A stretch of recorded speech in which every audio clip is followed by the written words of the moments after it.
Welcome to the December AF webinar, all about, as you know, cracking the carbon quandary. It's lovely to have you all with us, and I'm speaking there to our speakers who are dotted around the country and, of course, all our members. And the reason we're here for this next hour or so is to discuss why and how to measure carbon, how to manage it, benefit from it in cash and maybe other ways, and how, very importantly, to avoid getting caught up with carbon cowboys in the Wild West of offsetting. So that's what we're going to cover in the next hour. But first of all, I think it's only too fair for all our audience that are here today to get a little bit of a sense of who are our farmers and carbon specialists joining us today. So first of all, I'm going to ask each of our guests in turn to introduce themselves. But what I'd like you to do is just say where you are and how big a role carbon is in your brains at the moment, or in your lives. Can I start first of all with you, Glenn Anderson? Yeah, thank you, Susie. So Glenn Anderson, I am a landowner and the project lead on the Wendling Beck Environment Project. So we are just north of Durham, slap bang in the centre of Norfolk, just 10 minutes down the road from the AF offices. And we are building a landscape restoration project with some regenerative agriculture in there as well. So carbon is a huge part of that future ecosystem service story. Okay, and I've driven past where you're working this morning, I think, just this morning. So that's good. I should have driven slowly and had a good look over the hedge. I think that a hedge that I couldn't look over this morning was the one belonging to our other farmer that we've got on the panel today, who's Jake Freestone. Jake, the question that I'm putting to everybody, first of all, is tell people where you are and how big a space in your head carbon is taking up. Susie, thank you very much. So I'm the farm manager at Overbury Enterprises, which is on the Gloucestershire-Worcestershire border. So quite a long way west, a really mixed farm. We have 3 different soil types: Evesham series clay, sand over gravel, and then Cotswold brash, rising up to 1,000 feet above sea level. Very high pHs, minerals, lockup.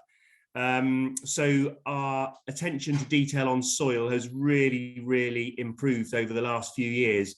So we're predominantly combinable crops. We're cropping about 950 hectares here at Overbury, contract farm next door on a further 200, focusing on wheat, oilseed rape, winter barley, spring barley, linseed, beans, peas, some quinoa. And we've got a sheep flock as well that graze just over 300 hectares of permanent pasture. And then some grass lays as well that we put in. We probably put about 70 hectares of grass lays down under our higher tier and mid-tier stewardship scheme. So if I can just fast forward you to the carbon bit. So how much of your farming day, your waking hours, do you spend thinking about carbon? To me, carbon is about soil management and soil health. So a significant part of my day is focused on soil. How can we improve the management? It's a huge asset for the business here. Good soil management, good soil health revolves around carbon. Carbon for me is also about writing checks out of the business. So carbon is fuel, it's energy, it's fertilizer. And if we're focused on those things, measured and monitored through varying systems, it gives us a handle on some of the big expenses that we have. And obviously that is hugely important in the current economic climate. It's financially important, it's environmentally important. So yes, we spend a lot of time considering it, managing it, and trying to minimize our exposure to it. Thanks very much, Jake, and well done for getting a blisteringly good description of the farming business in there as well. Really good. Next, if I could go to Brian, Professor Reid, who looks by his backdrop to be in the depths of academia somewhere. Am I right? With lots of maps all around you. But you're a real soil carbon boffin, is that right? So how long has carbon been the love of your academic life? I think it's a mainstay at the moment. There's several people in the research group who are interested in lots of different aspects of carbon. people on the sort of chemical side of things, trying to work out how stable carbon is, how long it will persist for, modeling that fate going forwards. Other people thinking about carbon in terms of its capacity to structure soils, change hydrology, regulate water flows, and then, you know, interactions with the life within the soil, the microbiology, the soil fauna. And then we have other people who are kind of talking to farmers, and really the focus of today, working out what are the triggers, what are the bottlenecks, why might people want to get behind a carbon strategy on farm. So it's pretty broad, and it's a main element of what we do here at the University of East Anglia. That's great, thank you. And you come really highly recommended for some of the work that you're doing with groups of farmers who are wanting, in their different ways, to start to solve the carbon quandary for themselves and their own enterprises. So let's move swiftly along now and let Anna and her lovely French doors behind her, Anna Woodley from Trinity Agtech. Carbon totally taken you over? Yes, I think it has. So I'm sitting here today down in East Sussex, actually on our family farm in East Sussex. My role with Trinity is as Director of Business Development. So carbon is very much at the forefront of everything that we do. At Trinity, we take quite a holistic view of sustainability. So obviously carbon is a major pillar within that, but we think about it also in relation to how, you know, it impacts and works with biodiversity and water protection. And I think to really echo Jake's point, you know, I think we think about carbon within 3 pillars of sustainability. So financial sustainability, environmental sustainability, and also social sustainability, you know, our jobs, food security, all of those things, and how all of these things interact together. And I think thinking about, you know, well said, Jake, payments off farm, fertilizer, fuels, all of those sorts of things, and how they're all interacting. So yeah, carbon is really key to what we do, and scientifically and from a business standpoint, it's really, really important to the work that we do at Trinity. We've got a marvellous duo from Trinity with us today, and your colleague Juan Palomares is with us as well. Juan, you better tell us where you are, and I know later on we're going to ask you to talk about carbon trading. Wouldn't it have been more exciting to have been a coffee trader or diamond trader or something else rather than carbon?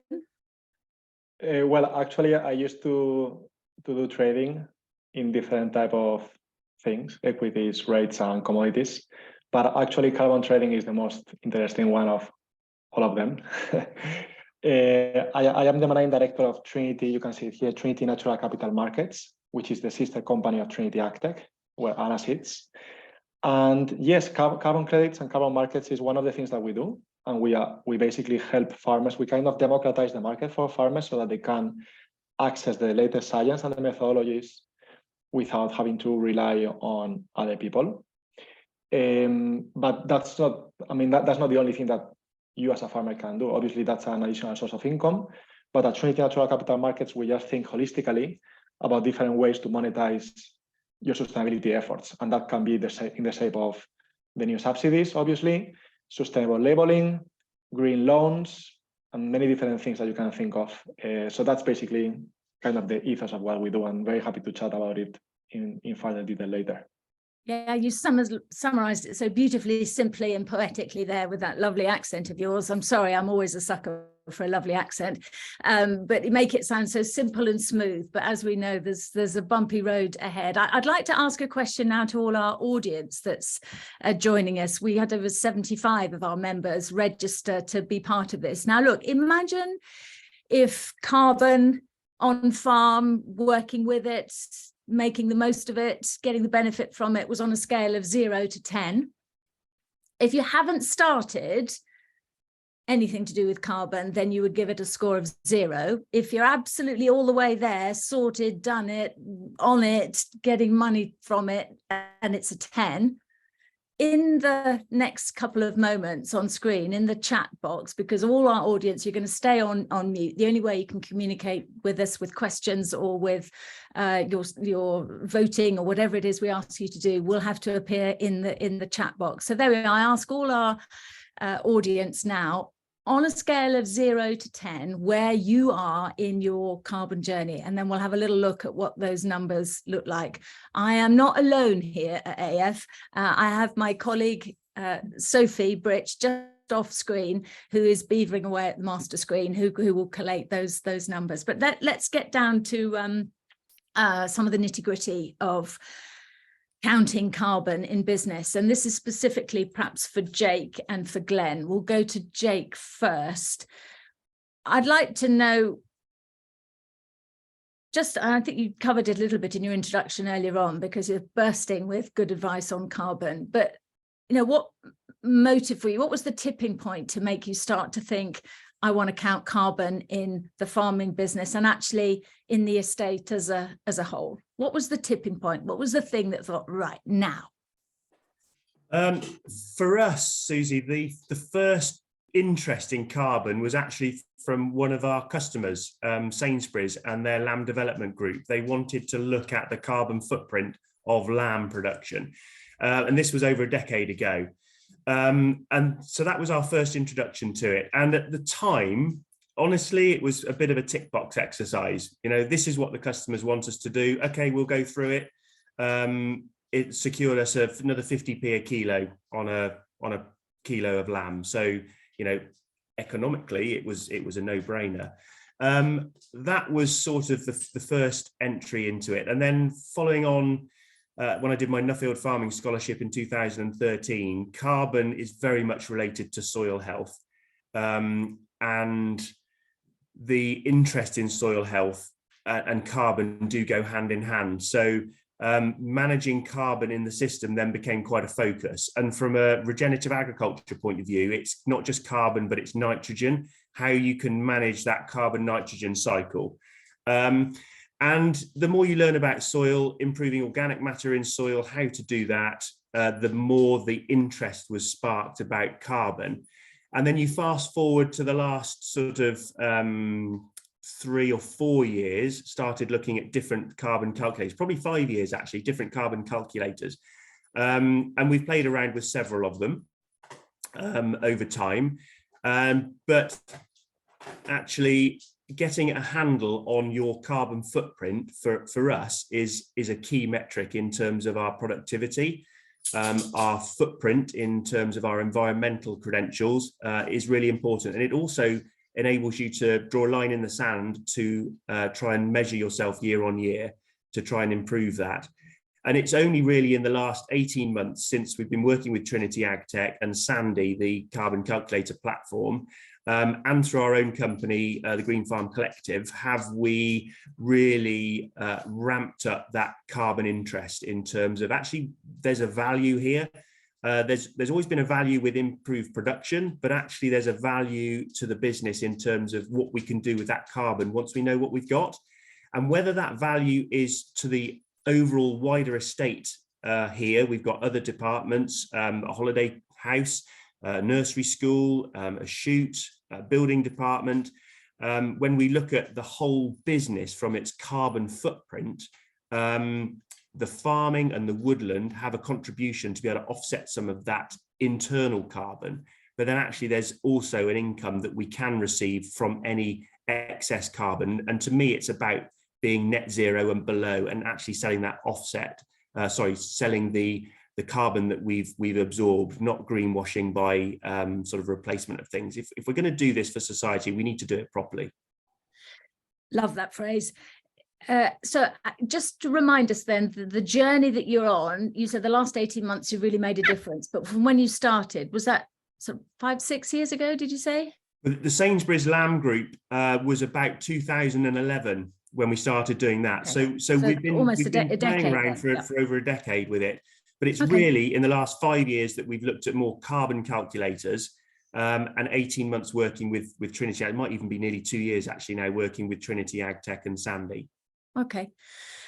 Glenn, could I ask you now to sort of come in with your version of that same perspective?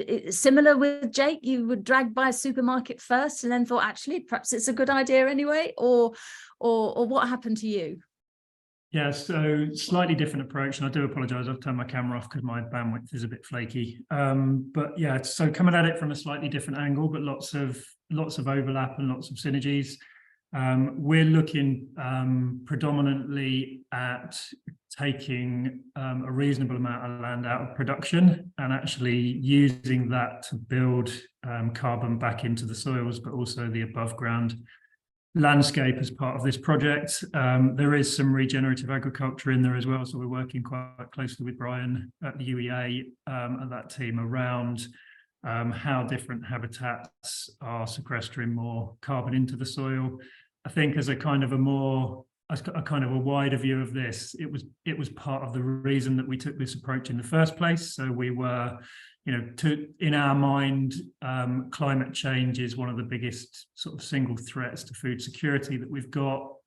We did a carbon audit over 2 years ago, felt that we really needed to fundamentally change that production system to get that sort of net zero strategy back in place. And then that was kind of what started the wider thinking around habitat creation, etc. So where we are is we have baselined above and below ground carbon existing carbon footprint. So we've split that out because they work very differently. So obviously quite a granular process, soil sampling on the below ground carbon, but then using some new tech, drone-based LiDAR and artificial intelligence to try and quantify that above ground carbon picture, and trying to work with different organizations as widely as possible to understand how much carbon we've got in the landscape at the moment, with a view to change as we change going forward, and as that landscape changes, understanding what that uplifting carbon will be, which is the kind of tradable surplus, if you will. So I think in our view, we've done some fairly granular market analysis across all of the different sort of revenue streams that we can go after with this project. In our view, carbon it's a very early market. It's not really crystallized yet. We've got various different carbon codes still in evolution. There is a UK soil farm carbon code, which is a fellow sort of NERF project, which is getting on quite well. But at the moment, we're not really there in our view in terms of actually trading soil carbon. Particularly, we've got the woodland carbon code, peatland carbon code. We think that the market will be driven by supply and demand, and the carbon price will rise. We've seen what that market demand looks like. We can see the shortfall in supply. We think that the UK will be seen as quite a high integrity market, which will drive the value up within the UK, but we're probably sort of 5 to 10 years away from really realizing those decent kind of carbon prices. So for us, it's a bit early, but you have to have the baseline in place as early as you possibly can, would be our take on it. Thank you both so much for that. It's really useful to hear that sort of farming on the ground view of what's going on. And I'm looking at the scores that have come in the chat box in asking you, the audience, to rate where you are. And even Jake, I see that you put yourself at about 5. And whereas I think most of the people watching you now will think you're further on than that. But it is interesting that we've got a lot that are in 1, 2s, 3s, a few 4s or whatever, sort of feeling the way, which is absolutely why we've held AF, why we've chosen this as a subject today, is to learn from what's going on, and then to see how we can guide people who want to get from 0 to 6. I'm going to stick with our 2 carbon farmers, if I can call you that, for the first bit, because one of the things that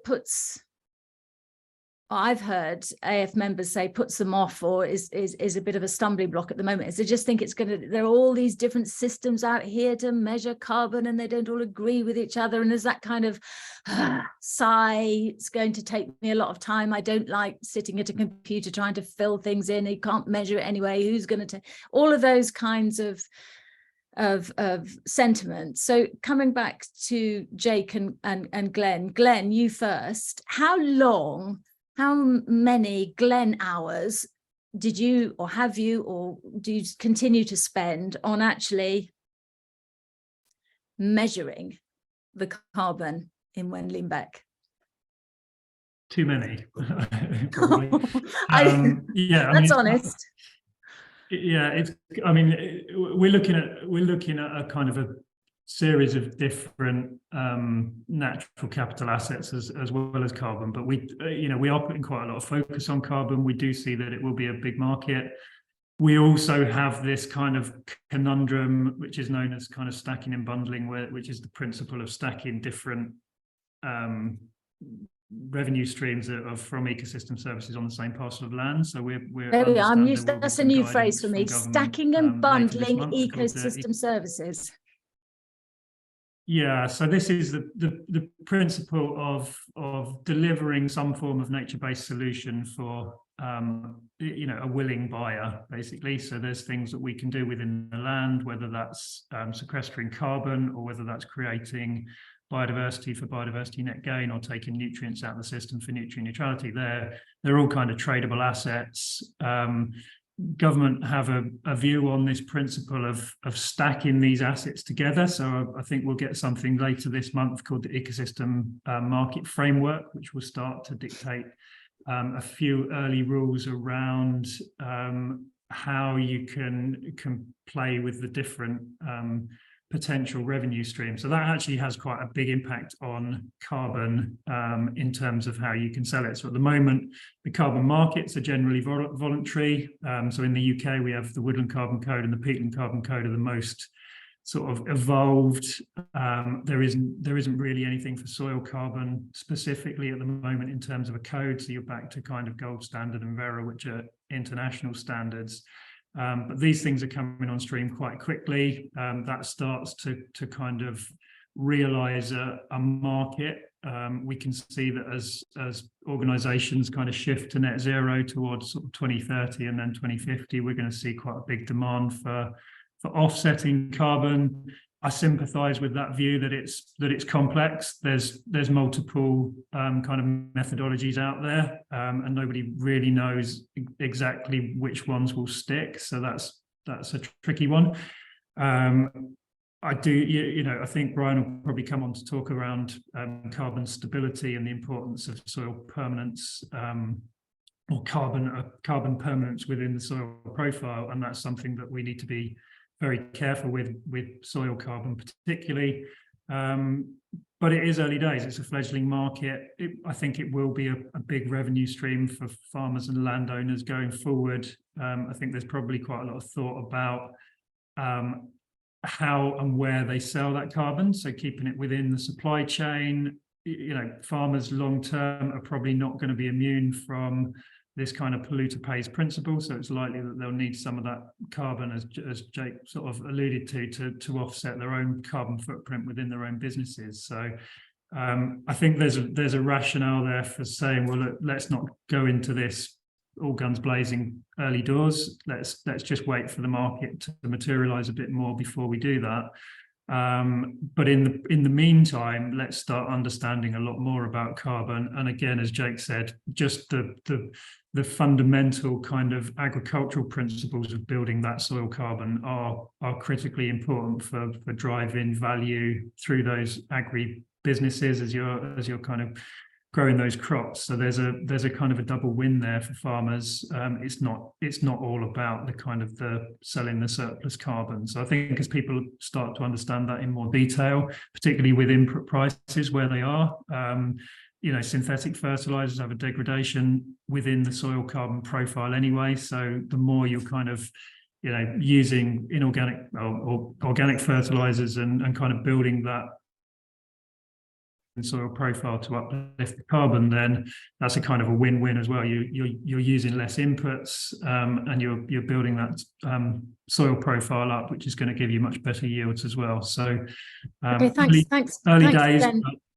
Thanks, Glenn, for that bit of it. The bit I really taking away from that bit is that it takes more time than you'd like to actually measure this. Nevertheless, it's got to be done. So, and the rewards are there, as we'll explore later on in this webinar. If I can just bounce across to Worcestershire then to Jake.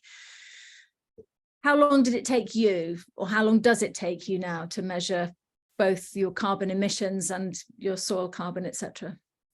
Yeah, there's two aspects to it. There's the fun part of walking fields, digging soil samples, sending them off and seeing what your organic matter samples are like as a sort of a base point. And actually, as farmers, I get a lot of pleasure of doing that, you know, on the ground, fork in hand, sniffing soil, you know, brilliant.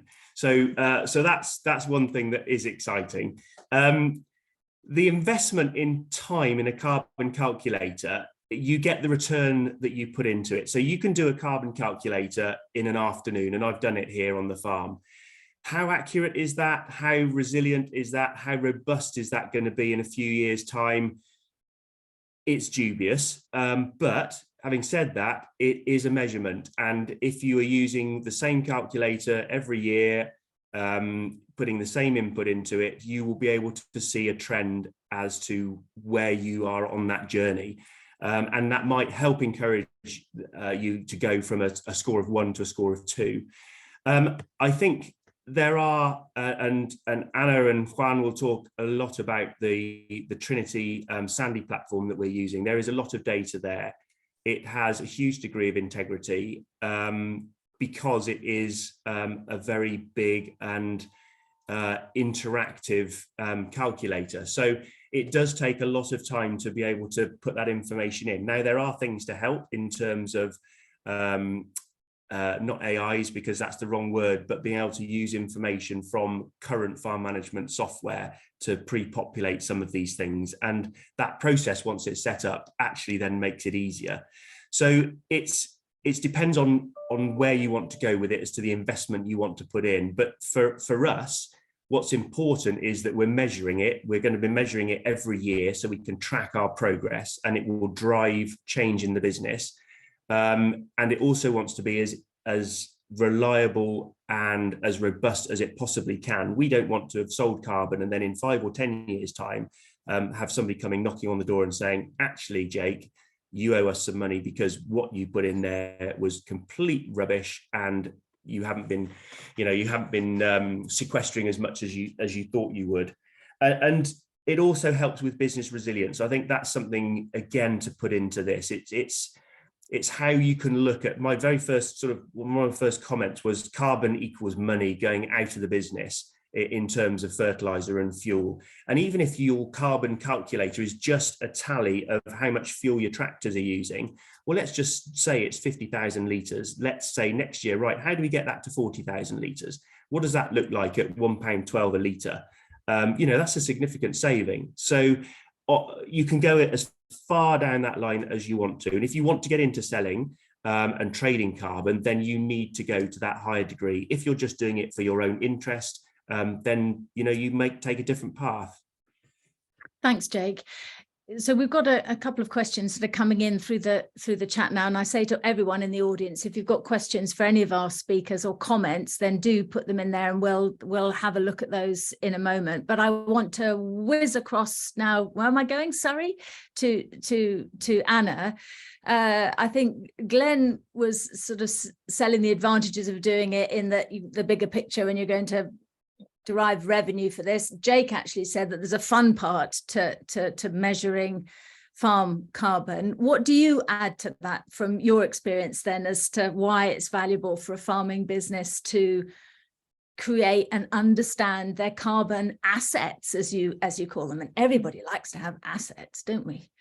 Yeah, absolutely. And I'm with Jake. I'm also a fan of sniffing soil, so I get the appeal of the going. How do you input that into your software though? How it sniffs? It's just in your blood if you're a country girl. If you've got it, you've got it.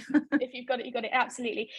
I think from our perspective, the very first thing that we always say to people coming along on this journey is exactly as Jake said, know what you've got.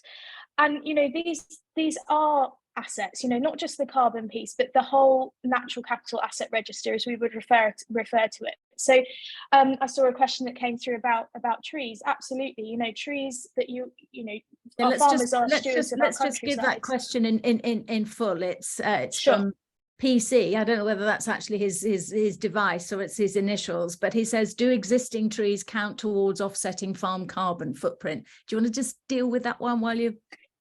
Yeah, absolutely. So within they can do is the answer. So it very much depends on what tool you're using to measure your accounts on farm. Sorry, the dogs are about to go tearing out of the house. Very professional. So it depends on what you use to measure that on farm.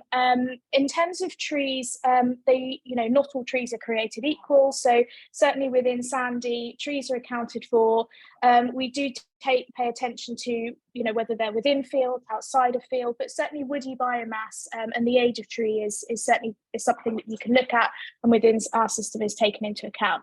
Some systems won't do that. They may just look at, soil carbon or a slice of carbon. So it's really important to understand what you're wanting to achieve from doing an exercise like this. And I think it really comes down to understanding what you've got first of all, and then we always say to people, it doesn't matter if you haven't decided where you want to go on this journey, whether you know that you want to trade carbon, or whether the whole trading carbon thing is utterly terrifying, or whether it's about provenance, if you're producing meat boxes, or you're part of a dairy group, or whatever it may well be.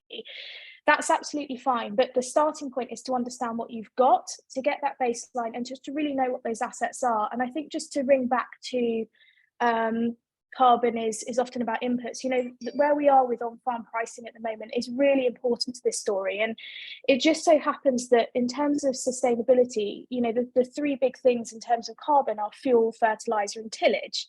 Now, if we're understanding, what are the contributing factors that are creating our carbon footprint based on fuel, fertilizer, and tillage, our system will allow you to look at optimizations, for example, that could say, well, okay, on this particular field or 5 fields or whatever it might well be, if I move, let's say, from full tillage to minimum tillage, or I change from regular diesel to biodiesel, or I changed my fertilizer or reduced my fertilizer, or, went on to kind of looked at some precision farming applications, those sorts of things.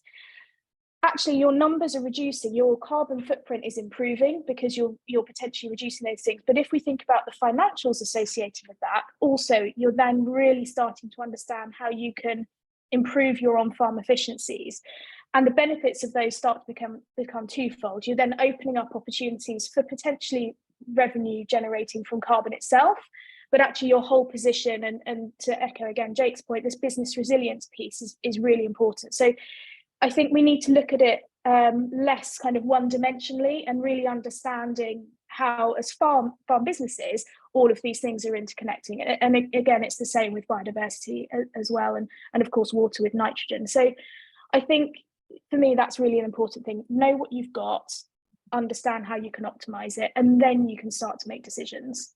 Yeah, and I absolutely take that as almost a little reprimand to us for talking about this as a carbon quandary, as if that's the only quandary that farming's got at the moment. the whole thing is a quandary, and carbon is a part of it. But as you rightly pointed out, it's the way it links into so much else that's going on farm. Absolutely. And that's when you start to feel more than the sum of its parts coming into play. I think it's lovely that the questions or comments that we're getting in the chat are big, because they're not just little one-liner questions, they're complex. And maybe it's a good time now to ask you to respond to these. I think probably, Anna, it might be for you, but let me see. So this is from Freda Scott Park.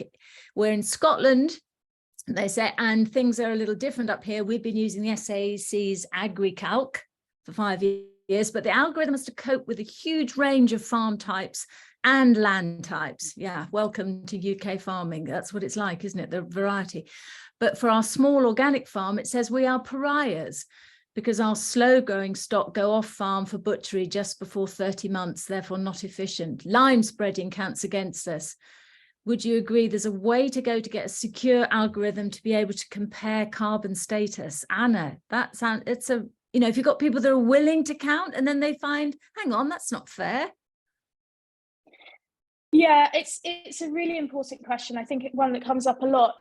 So I guess I'll try and answer this from our perspective within Trinity, and then I don't know, others may want to dive in as well. But We've certainly really aware of that as an issue. So what we've done is we would refer to Sandy as a generation 2/3 suite of carbon calculation models, which sounds a bit, a bit la-di-da exactly, but it's quite important, because the reason that we do things the way that we do things is to deal with exactly these problems. So, for example, we have not just one model, a carbon model. You have lots and lots of models that work together, taking into account the nuances of calculations across different parts of the country. So, for example, with our customers up in Scotland, we have a really advanced upland peat model that can account for those types of soils. We take into account, organic versus non-organic, the actual specific situation of that farm based on that farm, rather than sort of treating, sorry, I lost the chap's name, Freida's farm in the same way that you would do, an arable farm in East Anglia. You just can't do that. So these sort of what we would refer to as a generation 1 calculator, which generally is an IPCC 2006 type model, so it's older science, certainly had their time in a certain point in time, but we're dealing with biological systems. Farming is different, the landscape is different, so the models have to be able to cater for that. So certainly from our perspective, with what Sandy does, all of that is taken into account. To Freida, then I think that perhaps that might help to go somewhere. Yeah, we're getting a big thank you, Anna, from Freida or Freida, not sure how to pronounce it in Scotland. So that's good. I think that you do get that legacy of it didn't work, it didn't suit, and it wasn't right for me, and it's not, and that does undermine. So then we've got to balance that with progress that has been made, perhaps, to make these systems more understanding of the diversity in farming. Let's move on now to the next thing that I wanted to cover, which is how examples of carbon capture. Jake, would you like to explain a little bit again about what you're doing to actually build carbon on the farm? Because I think this is some of the practical side. We'll dip between the sort of measurement and the computer algorithms on one hand, and the practical stuff. So I guess you're going to talk about sniffing again, are you? Can you sniff out good? Can you sniff out carbon? Sniff out some good farming techniques, I think. So my Nuffield findings came back saying that we've been messing around with our soil too much in our modern farming systems, and as a result of that, we've been burning organic matter out of our soil, reducing resilience, reducing the size of the sponge to hold on to water, to hold on to nutrients, and to hold on to biological processes. So how do we reverse that? The first fundamental thing, and you can package this all up as a regenerative agriculture system, and to me that system is very individual. Different farms, different soil types, different enterprises will all be able to pick parts of a regenerative system to help build their soil, their environment, and their social sort of position again. We started with direct drilling. You can't do that without the inclusion of cover crops to help feed the soil microbes, to capture carbon, put sugar into the soil, and start to build that soil organic matter. If you're building soil organic matter and then not depleting it through oxidization, you are then building that sponge in your soil. That then leads on to a whole host of other opportunities, reducing nitrogen input. So our spring barley, we are down to 30% of what we used to put on. Our winter wheat, we're 60% of what we used to use. We've got more legumes in the system. These have financial savings, obviously, and they also have environmental savings in terms of reduced pollution, both of water and air, and also not depleting the organic matter that we're trying so hard to build up on. So those are the key parts of what we're trying to do. We've still got a livestock enterprise, so grass lays in that farming system. A lot of this it's not new technology. It's old-fashioned good farming, which we've kind of forgotten about in the the headlong rush to focus just on the field of wheat or the field of barley or the field of rape and monoculture things. So intercropping, companion cropping, all those things help bring diversity back, and that builds resilience, and it also builds soil health, which is capturing carbon. So all of those things help put together do have an overall improvement. And we've been measuring soil carbon, loss on ignition, organic matter, lots of different ways to do it. We are now also recording active carbon, so potassium permanganate testing, and we're showing year-on-year improvements in what we're doing. I get that done by a third party, so that it's not Jake just going and finding the best part of the field. But since 2014, we've been showing a 0.2% increase in soil organic matter year on year. And yes, it probably does that as it goes along, but it's a trend. And for us, that's really, really encouraging. So it's almost like if you imagine you a boardroom of a big business somewhere that had its profits or its productivity as a graph on the wall to inspire people. You could have one on the graph on the wall behind your head there of absolutely, and with the target of where you want to get to, perhaps. Yes, and that's the interesting thing. Where is that target? When does the soil become saturated? And this is all about a really massive experiment. It's a journey we're all on. We don't know where the end station is to get off of this train, but you're going along and you're picking things up as you go. You're learning as you go. That's important. Social media is really helpful for that in terms of the knowledge exchange that's out there. There's farmers all over the world that are happy to share ideas, thoughts when it goes wrong, equally as important. To try and encourage more people to look at this, both from a social point of view, from an environmental point of view, but also how it can help their businesses. Thanks, Jake. Glenn, could I just ask you, and I'm sorry, I'm going to really push you for time because I want to get onto a dazzling thing, which is the fact that not all carbon is equal, and bring in Professor Brian Reid. But Glenn, would you just give 3 things that you're doing in your farming to actually capture and manage your carbon? What 3 practical things? So the first one is probably trying to get that organic matter into the soil, not to kind of cultivate the soil as little as possible, because you're then releasing carbon. I'm really trying to build up that kind of biomass and different species of plants, and getting that animal manure in there as well. That's it at a practical level in terms of soil carbon. I do think there's a big part of the carbon story, which is also above ground carbon as well. So we're seeing challenges on tree planting, all that sort of stuff. So they're both opportunities for farmers and landowners, but taken together, I think there is a big opportunity out there. Okay, Glenn, thanks so much for that. So let's move on now to another facet of carbon. I've got to picture it as a diamond, really. A diamond is made of carbon, I think. It's just compressed. So there we are. We've got all these different facets to it, just like a diamond. But let's go to a really fascinating one, and that is not all carbon is equal and not so fully understood. And that picks up on a question from Alistair Beales, who says, in the absence of a recognised and regulated standard for what a unit of carbon is and how it's measured, never mind this, that, now you'd have to be mad to sell it at this point, asking for thoughts. But I think first, Professor Brian Reid, not all equal. Sure, yeah. So others have alluded to this in what we've been saying, that in a forest system, different sorts of trees have different carbon contents, and you can't treat everything as just with one brush, basically.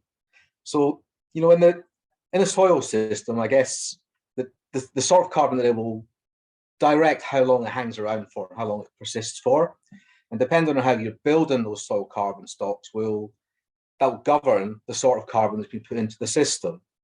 So we kind of go to the measurement techniques at the moment. Old school would be a loss on ignition measurement, where you just burn the sample and quantify the mass loss. And then you have to apply a sort of fudge factor to work out how much carbon that might be. And that's not really robust or appropriate to be setting a carbon credit. We've kind of moved on a bit from there to think about dry combustion techniques. And they actually quantify the carbon released as those soil samples are combusted. So that's a lot better. But it doesn't really get into whether or not the carbon that you measured was stable carbon or other forms of carbon, which are really important, but they're ultimately degradable. And so at the root of all this, you have this total carbon asset, for example, and a portion of that will prime all the life in the soil, deliver lots of great services in terms of nutrient cycling and a whole host of other things.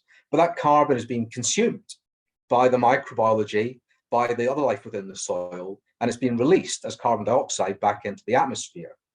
There's another big chunk of carbon, which is much more difficult, chemically or physically difficult, for the life in the soil to break down, and it will persist for a long period of time.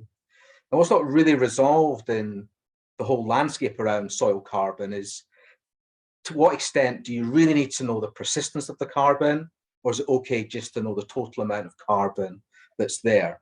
And my sort of scientific problem with it is that if you were to sell a total carbon offset based on the amount of carbon that's there, you're hostage to that carbon possibly being broken down and released as carbon dioxide and an emission. And the person that's bought your credit has bought an emission alongside some carbon storage. And they might not balance out in a way which is conducive to the payment that was made and the risk and liability which will go with that. So I think what needs to happen, and there is a soil carbon code for farmland being developed, is needs to think sort of long and hard about periods of permanence. And if we have a unit of a soil carbon credit, it needs to in some way reflect a permanence period which is appropriate for the soil system. So not only what is it, where is it, but how long is it going to be there? Yeah, absolutely, yeah. So to take another carbon credit environment, so the woodland or forestry or timber-based credits that you might buy if you fly on an aeroplane and buy an offset to cover the fuel that's been emitted, you're basically buying into a long-term afforestation scheme. So the trees might not be there when you get on the aeroplane, but your money will go towards that project, and after 30 or 50 years, it will reach fruition, and the carbon which you paid for in your offset will be delivered in that afforested system. So a similar thing is starting to develop around soil carbon, where there's a trajectory of, if I do X, Y, and Z, no-till, minimum till, cover cropping, I expect to arrive in this position later on, and people are investing money in the prospect that that's delivered. And a bit like the woodland system, you need to have some confidence that those projections are going to be robust. And we've been doing it a long time for trees, and they are fairly robust, but we've been doing it for a relatively short amount of time for soil, and I think we're still learning as we go. We don't want to end up with another cryptocurrency in carbon, do we? That it's kind of there, but then it isn't. Yeah, I don't want to see it as intangible crypto parallel. It's fundamentally either it's permanently stored for 50 years, 100 years, or it's more degradable and utilized within the system and it disappears, and that needs to be acknowledged. So what's needed then for a soil carbon credit, if you like, to be tradable, to have something that's a more secure entity that then the markets presumably will just run with? Yeah, so I mean, I would signpost people towards the Sustainable Soil Alliance. They're kind of spearheading the comms around this UK farmland soil carbon code that's being developed. And there's lots of information there. To pick out some of it, and the things that are important is that the carbon's been measured in an appropriate way, and it's standardized, and there's not much latitude to do a different way just to get a bigger number, if you like. So that's important. Verification is going to be important, particularly for these long-term schemes where you're buying into a growing asset that needs to be delivered, and someone needs to verify that it is actually being delivered and to check on it.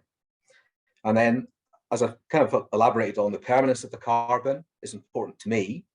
And then the final thing, which is really tricky, which is not particularly academic, but the way the rules are written is that a carbon credit should be ascribed where, if it wasn't for the market paying for the credit, the carbon sequestration wouldn't have happened.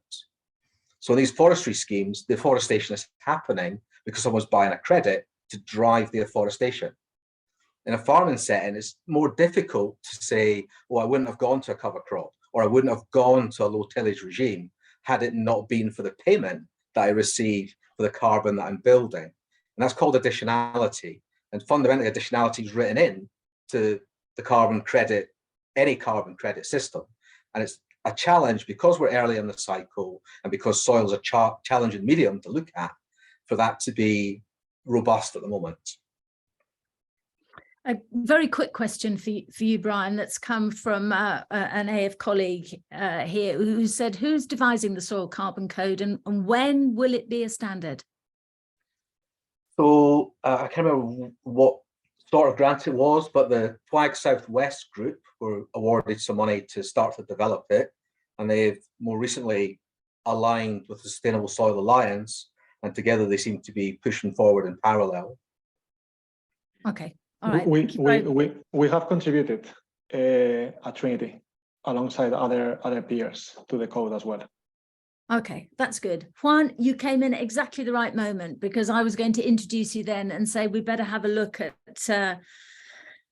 and hear from the person who can explain, if you like, because I don't know if we looked at the carbon markets, what we'd actually see, but hopefully you can see it beautifully clearly, and you can just fill us in on what current carbon markets and trading looks like, what the pitfalls are, what the potentials are, because I think a lot of us see a load of cowboys running around on horseback with lassos trying to grab things. It doesn't look terribly good, but what do you see from your perspective? Absolutely. So I guess I can basically go over 3 or 4 challenges that I see, and then I can tell you how we are trying to solve for them in the context of farming. So the first one is about integrity. Professor Brian has just described some of the elements of that, like permanence or additionality. So that's very important. Obviously, you need to have high quality credits so that you have a market. The second challenge is that, historically speaking, markets for carbon credits have focused on reduction of emissions, which is an important piece. But obviously, you also have removal, CO2 removal, which can only happen within forestry or farming. So actually, as farmers, we have an opportunity to address that challenge. The third challenge is the fact that even though farming and agriculture contributes to 20% of the global emissions in the world, the carbon markets for farming has always been very small. It's only 1% at the moment. And the reason for that is a combination of cost, lack of science in the past, risk. Jay has been talking about risk. So all of those different things that now are changing. And then specifically in the context of farming, we all know that we face the challenge of, what happens if I am a landowner? Here we have Glenn. What happens if I am a tenant farmer? That has to be addressed, obviously.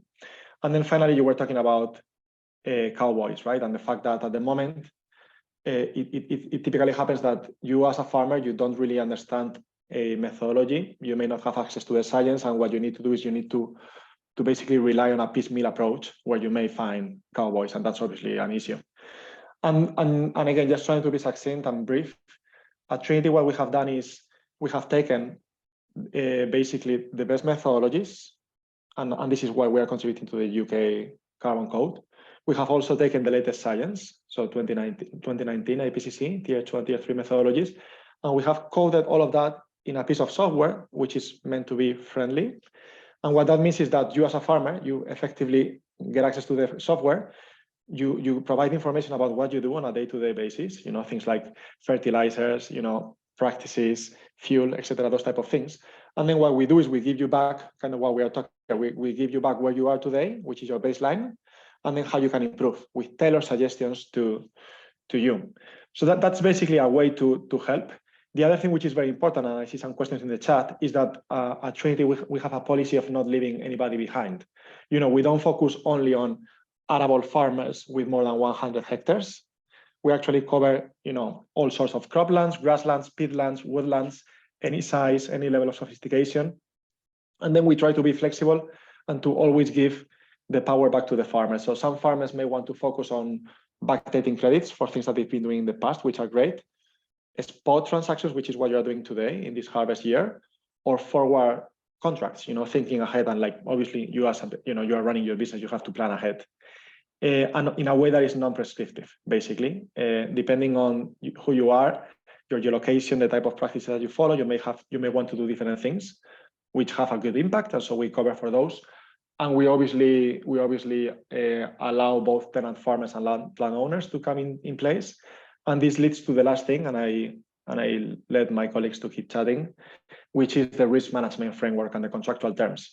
What I just described, high quality methodologies, science, all of that is great, but I think as a farmer, I should take that for granted. I should expect that I am going to be able to get that. But what really matters is then how I manage the risk, right? What happens if I sell the farm? What happens if there is a drought and I have issues and I cannot actually deliver on whatever I committed to do? And yeah, all and this... there's one question in the chat there. Oh, it's from Jake. Yeah, what happens if there's trees? They're killed off, or at the end of their life, you know, there's all those what ifs. That's what you're talking about now. That's exactly what I'm talking about. And this is something that really makes a difference in terms of what we do at Trinity versus other companies. So as I was saying earlier today, I used to work in financial trading. And when you are a bank and you're trading with another bank, you typically have something in between, which is called an ISDA agreement, which is basically a contract. So what we have done at Trinity is we have taken those ISDA agreements, we have adopted those ISDA agreements to the context of farming, and also very important, because if you're a farmer and you're selling credits, you may be dealing with a large institution. We want to make sure that there are no loopholes in the contract in such a way that you are never you never end up in an unfair situation. And so we have all of that protection built in, which basically focuses on events of default or force majeure events, which could be the case of the trees that you just mentioned. And that's also obviously embedded in the software. And I think that's very important. Wow, thank you very much indeed. So that there's some reassurance in there that it's elastic, it will fit across lots of different systems, and also that it'll have the rigor there to give certainty on for both parties, the person selling and the person buying. I appeal to those of you in the audience now, if you've got any more questions, then please put them in the chat box now before we're going to come towards the end. I'd like to just, any final comments from motivational points, if you like, or whether the amount of cash you're already getting from your carbon, is that an incentive for farmers that are watching now to think, yeah, I could start to benefit from that sort of input? Jake, are you selling any carbon yet? We're not from Overbury, no, but one of our Green Farm Collective founding farmers is selling carbon credits now from his farm. And another one's also doing biodiversity. So coming back to Glenn's stacking of services, then there are definitely options there which are currently finding a place in the market.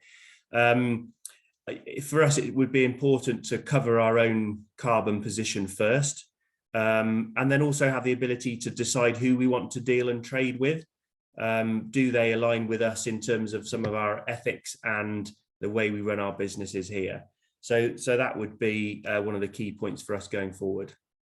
Audience, perhaps you'd like to vote as to how useful this webinar has been for your carbon journey. We've got your numbers that you put in earlier on. Perhaps you'd like to give us a score as to whether the information, in fact, you're scoring the speakers now, so that's probably a bit tricky. So our speakers might need to look away. But you know, in terms of 1 to 10, how much information have you got? There's over 70 of you all over the country that are listening to this. Glenn, are you selling? That makes you sound like a drug dealer, doesn't it? Yeah, we'll probably do a little bit in the next few months. It's about 20 grand's worth that we're working with a corporate on but it's more of a learning exercise. I think for us, the market's it's a bit too early. You've got a kind of a carbon price of about 25 to 30 euros a CO2 equivalent ton at the moment, and we can see that getting sort of well in excess of 100 euros a ton at some point. So we don't want to sell at the bottom of the market, and things are just a bit too uncertain. But yeah, it's time to start thinking about it, but not selling it for us. Yeah, and I suppose that, you know, this is the thing. If you've got your own business benefits from focusing on carbon, then that's kind of part of a job done in any case, isn't it? Another question has come in from Stephen Ashford. As the farmer, always keen to know about new income stream, but is the value of market for credits based on allowing someone else to continue doing something which perhaps they shouldn't? Is that sustainable? That you're just the guilt assuaging part of other enterprises like long haul flights or air conditioning World Cup football stadiums? Is that what you're into? Who'd like to answer that one? It's a good question. I think, most organisations need to get their own house in order first, and I don't think farming is any different from that. So sequester as much carbon as you can, and that's when you start to look for offsets after that, I think. Okay, well, I'm looking to the right of my screen here and I can see some reasonably high scores. If this was Strictly Come Dancing, then I think you're probably going to get through to the next round because we've got some 8, 6s and 7s for what they've learned from you. And yeah, speaker's excellent, but we need a regulated market and standard, excellent discussion. The next one needs to be a bit more in-depth. And it's Frida. Okay, wish I'd been called Susie, but there we are. Sorry, Freda, that's my bad. And yeah, you've got an 8 as well, everybody. So Jake, do you want to say something? Well, I was just gonna add that the first part of the carbon journey is about building your business efficiency. So, we mustn't lose sight of that. We're in challenging times, and this is a very easy way of measuring some key metrics on your farm. So it's an important nettle to grasp and have a go at, really. Yeah, I'd echo that. There's lots of different calculators out there, but that understanding that operational carbon, what's your carbon footprint as a business at the moment, is an important first step, I think, and then you can get into the potential for sequestering carbon and then future trading and all that sort of stuff. Thanks very much indeed. Well, I think if we pledge that these webinars are going to be about an hour long, then we've probably got people that are desperate to get outside and sniff some soil or fire up their computers and enter some data of some sort or another. So it's been a real pleasure to listen to our farmer guests, Jake and Glenn, and also Anna, who perhaps she's gone off to walk the dogs. They went out of the doors behind her. Anna Woodley from Trinity Agtech and Juan Palomares, thank you very much indeed. And Professor Reid, thank you so much for everything you've contributed, Brian, in terms of it's like keeping that weather academic eye on what these things actually mean. But you're clearly a man who understands the practicality too. One of the things we'll do is we'll certainly pick up this again next year, and we'll certainly do it as part of a webinar that perhaps looks at natural capital as well, the other great asset that is probably tied up with that carbon, whether it's trees or soil or other hedges or margins around the farm. We'll pick that up again next time. You may be interested as a member to know that with our relationship with Trinity Agtech, if Sandy, the software system, is of interest to you, that's something that we've got a special deal on. Sound like a punter now. But if that's going to be something that you want to have a look at in order to see how that works for you, then by all means, pick that up with us, and then we'll put you in contact with the people at Trinity Agtech. And I'd like to say a big thank you to my assistant here, whose hand will now appear to prove that there is someone here to help set all this up. And thank you, everybody, for being part of this AF Wednesday webinar. Carbon Quandary? Not to us, it isn't anymore.